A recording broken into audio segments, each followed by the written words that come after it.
वो बोले, ये भी कोई यकीन में आने वाली बात है। और बीतुल मुक़द्दस गए और सुबह से पहले ही लौट आए।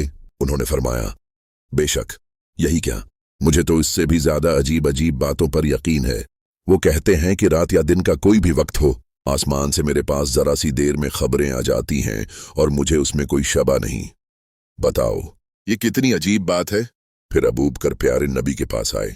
इस वक्त आप काबा में थे और मुशरिकीन आपसे कह रहे थे, मोहम्मद अब तक तो हमें कुछ शबा था, लेकिन आज पता चल गया कि तुम वाकई झूठे हो। अपनी तरफ से घड़ घड़ के हर बात कहते हो। हम लोग तो ऊंटों पर जाते हैं तो 1 महीना पहुंचने में लगता है और 1 महीना वापसी में, और तुम कहते हो कि एक ही रात में गए भी और वापस भी आ गए।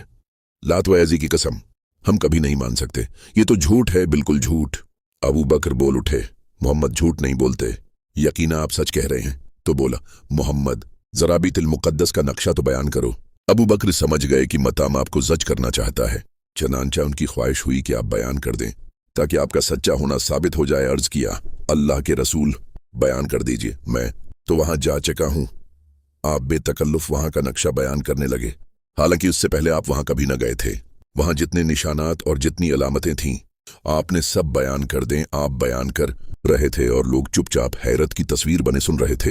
लेकिन अभी बात खत्म भी ना हुई थी कि उनकी हट धर्मी फिर जाग उठी और वो शक के अंदाज में सर हिलाते हुए बोले, जरूर किसी ने तुमको ये सब बतला दिया है। कोई और रोशन दलील लाओ। अब आप रास्ते में जिन जिन चीजों से गुजरे थे इनको बयान करने लगे।